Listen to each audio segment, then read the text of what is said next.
Chinese കർഷകർ കരിമ്പ് വിളവെടുക്കാൻ തൂമ്പയാണ് ഉപയോഗിക്കുന്നത്.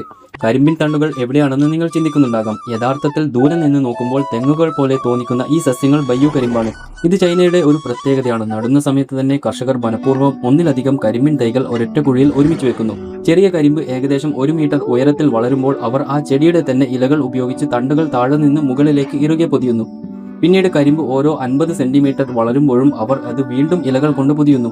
കർഷകർ ഇത്രയും കഠിനമായ ഈ ജോലി ചെയ്യുന്നതിന് പ്രധാനമായും 3 കാരണങ്ങളുണ്ട്. ഒന്നാമതായി, ഈ രീതി കരിമ്പിന്റെ പുറംതൊലിയിൽ നേരിട്ട് സൂര്യപ്രകാശം അടിക്കുന്നത് തടയുന്നു. ഇതിലൂടെ പ്രകാശ സംശ്ലേഷണം ഒഴിവാക്കാനും പുറംതൊലി പച്ചയോ കറുപ്പോ നിറമായി മാറുന്നത് തടയാനും സാധിക്കുന്നു. രണ്ടാമതായി, ബയ്യു കരിമ്പ് വളരെ മൃദുലമാണ്. ഇതിന് കടുത്ത സൂര്യപ്രകാശത്തെ ചെറുക്കാൻ കഴിയില്ല. കൂടാതെ കീടങ്ങളുടെ ആക്രമണം എളുപ്പത്തിൽ ഏൽക്കുകയും ചെയ്യും. ഈ സ്വാഭാവിക സംരക്ഷണ കവചം ചെടിയെ സൂര്യനിൽ നിന്നും കീടങ്ങളിൽ നിന്നും ഫലപ്രദമായി സംരക്ഷിക്കുന്നു. മൂന്നാമതായി, ഒന്നിലധികം തണ്ടുകൾ ഒരുമിച്ച് കെട്ടുന്നതും കൂടാതെ മുള കൊണ്ടുള്ള താങ്ങുകൾ നൽകുന്നതും ഈ കരിമ്പിനെ ശക്തമായ കാറ്റിനെയും കൊടുങ്കാറ്റിനെയും ചെറുക്കാൻ സഹായിക്കുന്നു.